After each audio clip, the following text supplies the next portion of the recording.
મજામાં બાળકો? 11મા પ્રકરણની તૈયારી થઈ ગઈ? જુઓ, 11મા પ્રકરણમાં આપણે 4 ટોપિક છે. એમાં પહેલો ટોપિક છે વર્તુળ. આજે આપણે આ વર્તુળ ટોપિકના JEEનું શરૂ કરીશું. બરાબર છે?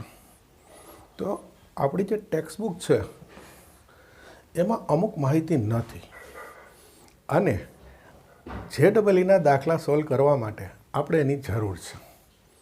તો પહેલાં આપણે એ બધી સૂત્ર અને એની માહિતી લઈશું. બરાબર છે? અને સૂત્ર તૈયાર કરીશું. તો શરૂ કરીએ. જુઓ, પહેલું આવશે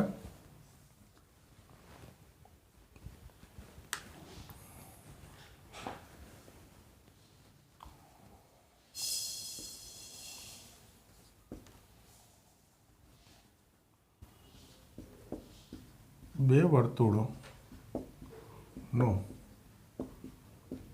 છેદગણ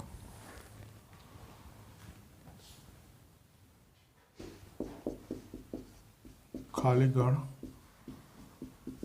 હોય તો. બરાબર છે? બે વર્તુળનો છેદગણ ખાલી ગણ હોય તો આપણને બે ઓપ્શન મળે.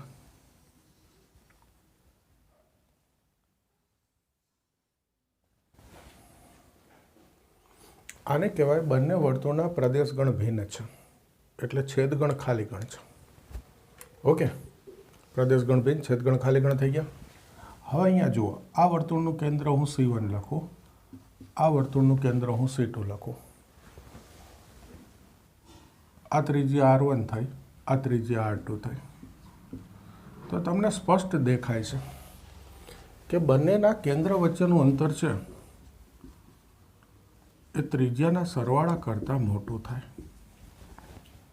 કેન્દ્ર વચ્ચેનું અંતર એટલું વધારે થાય ને, આ ભાગ જેટલું વધારે થાય. જોઈ લ્યો, તો કેન્દ્ર વચ્ચેનું અંતર ત્રિજ્યાના સરવાળા કરતાં મોટું થાય.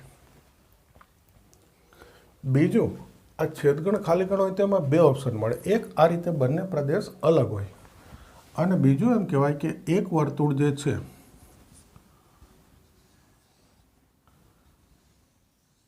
એનો પ્રદેશ બીજા વર્તુળનો ઉપગણ હોય, બીજા વર્તુળના પ્રદેશનો ઉપગણ હોય.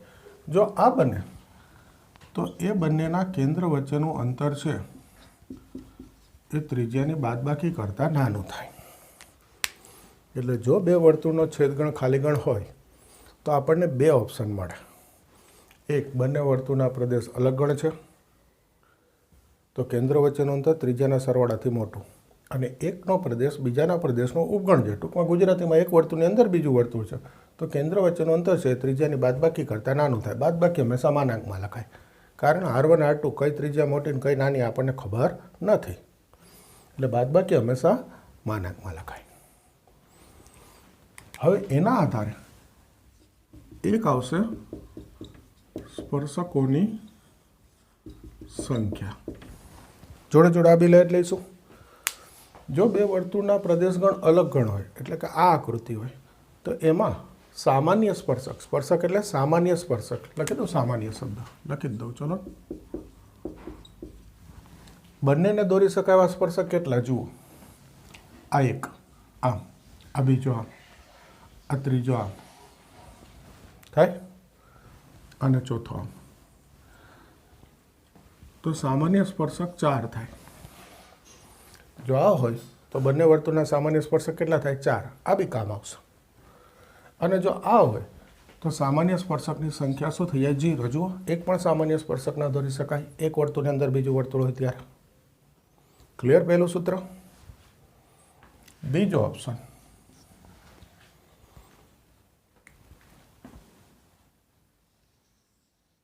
સોરી, આકૃતિને પહેલા વાક્ય લખવાનું નહીં. બીજો ઓપ્શન જોજો. બે વર્તુળો પરસ્પર બહારથી સ્પર્શે તો, સ્પર્શે ખરું પણ ક્યાંથી સ્પર્શે? બહારથી. આ એક आ बीजू वर्तुळ मानी लेजो। वर्तुळमां बहुत टाइम नहीं लेतो बगाड़ो तो। ओके, जो बहारथी स्पर्श आ केंद्र होय, आ स्पर्श बिंदु होय तो बंनेना केंद्र वच्चेनुं अंतर तमे जोई शको आकृतिमां ए त्रिज्याना सरवाळा जेटलुं थाय is equal to R1 plus R2 थशे। ख्याल आवे? जो बे वर्तुळ परस्पर बहारथी स्पर्शे तो केंद्र वच्चेनुं अंतर त्रिज्याना सरवाळा जेटलुं। ओके, अने बीजું जुओ सामान्य स्पर्शक केटला दોરી शकाय? एक, आ बीजो अने आ स्पर्श बिंदु आगळ त्रीजो, त्रण सामान्य स्पर्शक आवे। दौड़तो नथी हो, देखाय तमने, समजाय छे। एक, बे अने त्रण, त्रण सामान्य स्पर्शक दોરી शकाय। एना पछी आवे बे वर्तुळ परस्पर अंदरथी स्पर्श तो जो बे वर्तुळ अंदरथी स्पर्श आ एक आ बीजो तो ए बंनेना केंद्र वच्चेनुं अंतर त्रिज्यानी बादबाकी जेटલું થાય। बादबाकी हमेशा માનાંકમાં હોય અને અહીંયા સામાન્ય સ્પર્શક એક દોરી શકાય સ્પર્શ બિંદુ આગળ, એટલે સામાન્ય સ્પર્શકની સંખ્યા એક થાય। થશે? ખ્યાલ આવે છે? ઓકે, જો અંદરથી સ્પર્શે બહારથી સ્પર્શે અંદર હોય બે અલગ હોય। હવે એક વિકલ્પ બાકી રહ્યો, બે બિંદુમાં છેદે। એ લખવા માટે અહીંયા લખી દો બે વર્તુળો પરસ્પર બે ભિન્ન બિંદુમાં છેદે। જો બે વર્તુળો પરસ્પર બે ભિન્ન બિંદુમાં છેદે, એક બે બતાવી દીધી આકૃતિ, ચાલે? તો જો આ બે છેદ બિંદુ આવ્યા તો બંનેના કેન્દ્ર વચ્ચેનું અંતર ત્રિજ્યાના સરવાળા કરતાં નાનું થાય અને બાદબાકી કરતાં મોટું થાય। આ બેની વચ્ચેનો ઓપ્શન આવી જાય। જો બે વર્તુળ બે ભિન્ન બિંદુમાં છેદે છે તો કેન્દ્ર વચ્ચેનું અંતર ત્રિજ્યાની બાદબાકી કરતાં મોટું અને સરવાળા કરતાં નાનું। ટૂંકમાં બાદબાકી અને સરવાળાની વચ્ચે, બાદબાકી હંમેશા માનાંકમાં હોય। અને જો આ રીતે હોય તો આને એક અને બે, બે સામાન્ય સ્પર્શક દોરી શકાય। કેટલા સામાન્ય સ્પર્શક આવશે? બે, દેખાય જ છે સ્પષ્ટ। તો આને કહેવાય સમતલમાં બે વર્તુળ વચ્ચેનો સંબંધ। એમાં આટલા વિકલ્પ આવે, આ મુખ્ય ચાર વિકલ્પ દેખાય પણ આ એક વિકલ્પમાં પાછા બે આવે, એટલે પાંચ સંબંધ થઈ ગયા। આ સૂત્ર યાદ રાખવાના અને એના આધારે સામાન્ય સ્પર્શકની સંખ્યા યાદ રાખવાની। સૂત્રો ખ્યાલ આવી ગયો? અને સામાન્ય સ્પર્શકની સંખ્યા બોલો, ખબર પડે? તૈયારી શરૂ કરી દો, પછી આગળ લઉં છું।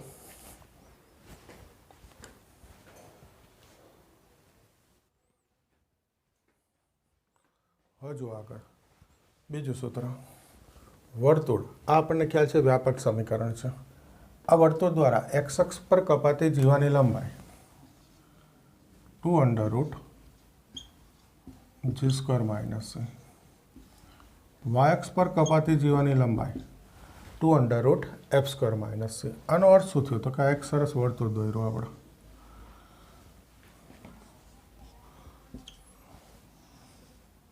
જુઓ, આ વર્તુળ એક્સ અક્ષને છેદે AB માં, વાય અક્ષને છેદે CD માં। તો ખ્યાલ આવી ગયો? આ એક્સ અક્ષ પર જીવા AB કપાય એની લંબાઈ 2 g square minus c, y અક્ષ પર જીવા CD બને એની લંબાઈ 2 f સ્ક્વેર માઇનસ c। સીધું સૂત્ર જ છે। ઓકે, એના પછીનું Px1 y1 માંથી વર્તુળ x માઇનસ h નો square plus y minus k નો square is equal to r square ને દોરેલા સ્પર્શક ની લંબાઈ. ટૂંકમાં આ બિંદુમાંથી આ વર્તુળ પર દોરેલા સ્પર્શકની લંબાઈ. તો એનું સૂત્ર છે under root x1 minus h નો square plus y1 minus k નો સ્ક્વેર માઇનસ r². ટૂંકમાં આ સૂત્રનો તો અર્થ એટલો જ થયો કે આ બિંદુના યામ x1 y1 વર્તુળના સમીકરણમાં xyના સ્થાને મૂકી દો એનું વર્ગમૂળ. હવે સ્પર્શકની લંબાઈનો અર્થ શું થાય? જોજો, આ વર્તુળ ધારો કે આ P હોય, આ વર્તુળને દોરેલો સ્પર્શક, બરાબર છે? તો સ્પર્શક તો રેખા હોય, તેની લંબાઈ કેવી રીતે આવે? તો આ જે બિંદુમાંથી સ્પર્શક દોરીએ ત્યાંથી ધારો કે આ સ્પર્શ બિંદુ સુધીનું અંતર, આ સ્પર્શ બિંદુ T હોય, તો આ બિંદુથી સ્પર્શ બિંદુ T સુધીનું અંતર એટલે આકૃતિ પ્રમાણે કહી દઉં તો PT. એટલે અહીં PT લખ્યું છે, બાકી સૂત્ર જ સીધું. લંબાઈનો અર્થ ખબર પડી, કારણ કે સ્પર્શક તો રેખા હોય. એટલે બીજો પ્રશ્ન એ આવે કે સર તો લંબાઈ કેવી રીતે? તો કે આ બિંદુથી સ્પર્શ બિંદુ સુધીના અંતરને સ્પર્શકની લંબાઈ કહેવાય છે. એનું આ સૂત્ર છે. બોલો, ક્લિયર? કરી દો તૈયાર.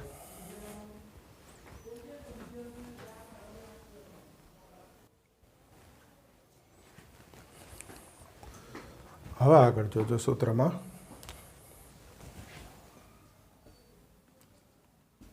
બે વર્તુળો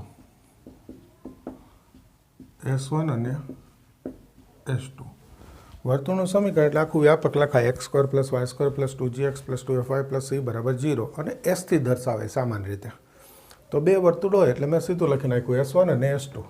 એટલે આ રીતે બે વર્તુળ હોય.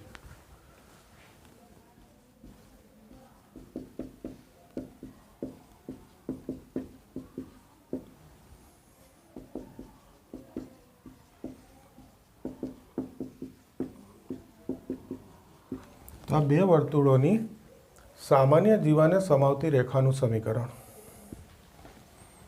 કશું નથી હો સૂત્રમાં. S1 - S2 = 0. કંઈ નહીં, એ બે વર્તુળના સમીકરણની બાદબાકી કરી દેવાની. અને હવે સામાન્ય જીવાનો અર્થ કહી દો. જો આ એક વર્તુળ, આ બીજું વર્તુળ, આ બે વર્તુળ બે બિંદુમાં છેદે. આને A કહું, આને B કહું. તો આ AB જે જીવા છે એને સમાવતી રેખા, એનું સમીકરણ એટલે સામાન્ય જીવાનું સમીકરણ. ટૂંકમાં બે વર્તુળો બે ભિન્ન બિંદુમાં છેદે તો બંનેને આ છેદ બિંદુ આગળ દોરેલી જીવા હોય એ બંને વર્તુળની સામાન્ય જીવા કહેવાય. કારણ કે આ પહેલા વર્તુળમાં બે જીવા કહેવાય, બીજા વર્તુળની બે જીવા કહેવાય. એટલે બોલાય બંનેની સામાન્ય જીવા. ક્લિયર? વર્તુળ S અને રેખા T. વર્તુળના સામાન્ય રીતે S થી દર્શાવાય, રેખાનું સમીકરણ T થી દર્શાવું છું.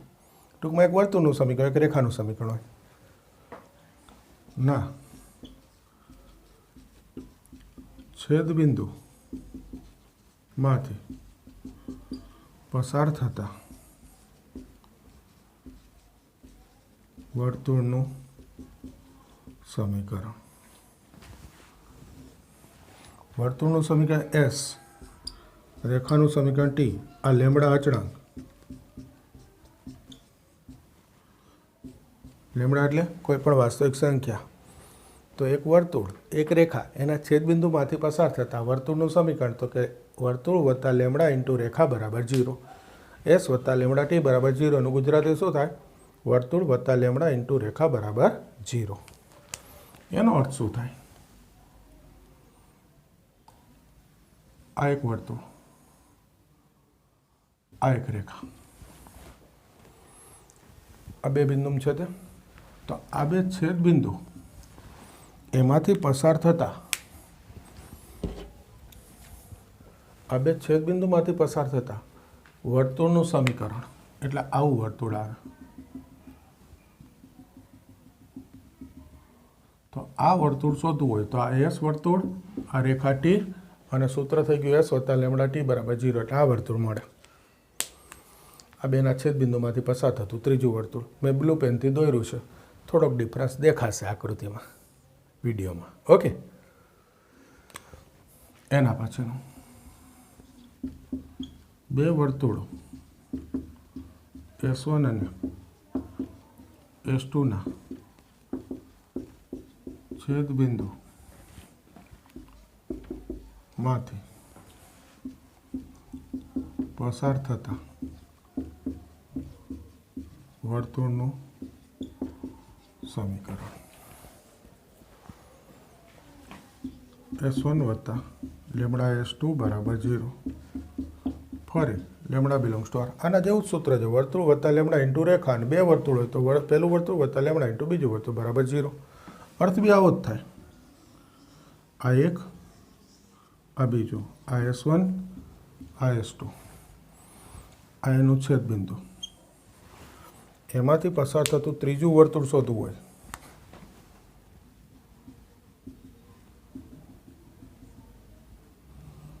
આ જે વર્તુળ છે એ આપણે શોધવાનું છે. તો એના માટેનું સૂત્ર પહેલું વર્તુળ વત્તા લેમડા ઇન્ટુ બીજું વર્તુળ બરાબર 0.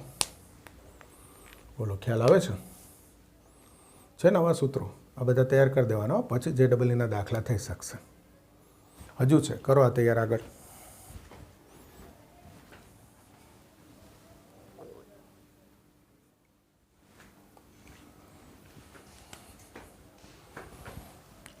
એના પછીનું સૂત્ર જુઓ. એને કહેવાય રેખા અને વર્તુળનો છેદગણ ખાલી ગણ હોય તો. સાંભળજો, રેખા અને વર્તુળનો છેદગણ ખાલી ગણ હોય એટલે એનો અર્થ શું થયો?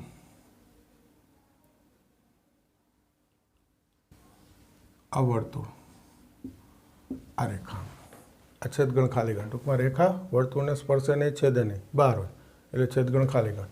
હવે અહીંયા આકૃતિમાં જોજો, આ કેન્દ્ર C હોય, એનાથી આ રેખાનું લંબ અંતર છે એને હું P કહી દઉં. તો તમે જોઈ શકો છો કે આ P ગ્રેટર દેન R થાય. જો રેખા વર્તુળને ના છેદે એટલે કે છેદગણ ખાલી ગણ હોય તો વર્તુળના કેન્દ્રથી રેખાનું લંબ અંતર એ ત્રિજ્યા કરતાં મોટું થાય.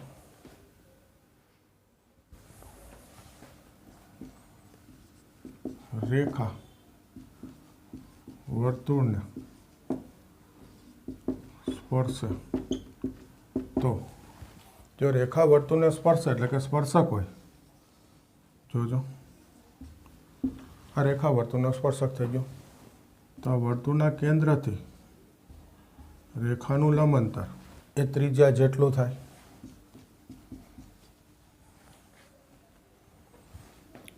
ત્રીજો વિકલ્પ, રેખા વર્તુળને બે ભિન્ન બિંદુમાં છેદે તો. રેખા વર્તુળને બે ભિન્ન બિંદુમાં છેદે તો તમે જોઈ શકો કે કેન્દ્રથી રેખાનું લંબ અંતર છે ત્રિજ્યા કરતાં નાનું થાય.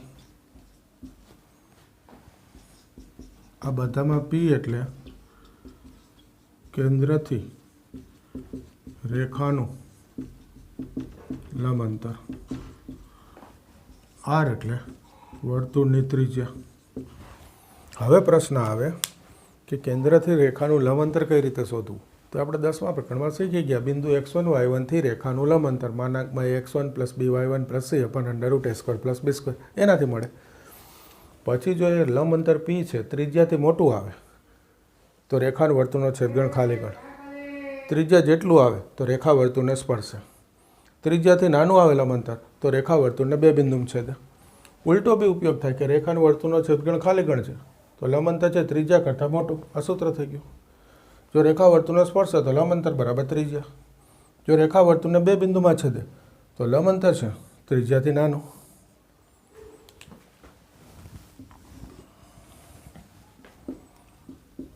x - h² + y - k² = r² ના પ્રચલ સમીકરણ આ વર્તુળના પ્રચલ સમીકરણ તો એ થાય એક્સ બરાબર h plus r cos theta અને વાય બરાબર k plus r sine theta. અને પ્રચલ સમીકરણ શા માટે કહેવાય? તો કે આમાં થીટા છે ને એ પ્રચલ છે, એનો લોપ કરું તો આ પ્રમાણે સમીકરણ પાછું આવી જાય. કઈ રીતે? જો એચ ડાબી બાજુ લ્યો, એક્સ માઇનસ એચ, કે ડાબી બાજુ લ્યો, વાય માઇનસ કે. હવે બેના વર્ગનો સરવાળો કરો, એક્સ માઇનસ એચનો સ્ક્વેર પ્લસ વાય માઇનસ કેનો સ્ક્વેર. થઈ ગયો સરવાળો. તો સામે થાય આર સ્ક્વેર કોસ સ્ક્વેર વત્તા r square sine square. R square common લ્યો એટલે કૌંસમાં cos square plus sine square શું થઈ ગયું? 1. એટલે આને એચ કે કેન્દ્ર આર ત્રિજ્યાવાળા વર્તુળના પ્રચલ સમીકરણ કહેવાય. અને આ આપણે ભણી ગયા છે ભાઈ, એચ કે કેન્દ્ર આર ત્રિજ્યાનું વર્તુળ. આ એના પ્રચલ સમીકરણ. એક્સ બરાબર h plus r cos theta, y બરાબર k plus r sine theta.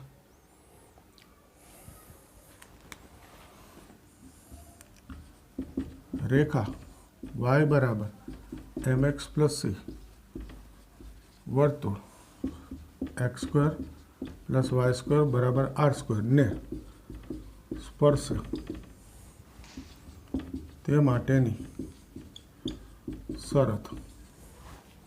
આ રેખા વર્તુળનો સ્પર્શક થાય એની શરત છે કે સી બરાબર plus minus r under root 1 plus m square થવું જોઈએ. આ કાઢી નાખશો તો ચાલશે. હોય ખરું, કારણ કે સૂત્ર જે સી સ્ક્વેર બરાબર r square into 1 plus m square, એટલે સી બરાબર શું થાય? Plus minus r under root 1 plus m square. C એટલા રેખાના સમીકરણમાં અચળ. રેખા આ રીતે ગોઠવવી પડે, વાય બરાબર એમ એક્સ પ્લસ સી સ્વરૂપ. આ તમને ખબર છે, એમ ઢાળ વાય અંતખંડ સી 10મા પ્રકરણમાં આવી ગયું એ સ્વરૂપ છે. તો આ સી, આ એમ એટલે રેખાની ઢાળ અને આર એટલે વર્તુળની ત્રિજ્યા. સી બરાબર plus minus r under root 1 plus m square થાય તો રેખા વર્તુળને સ્પર્શે. કોઈ કહેશે સર અહીંયા સી સ્ક્વેર બરાબર r square into 1 plus m square જોઈ લે તો ચાલે ભાઈ. અને પછી આને કહેવાય એમ ઢાળવાળા સ્પર્શકનું સમીકરણ. આ સીની કિંમત અહીંયા મૂકી દો. વાય બરાબર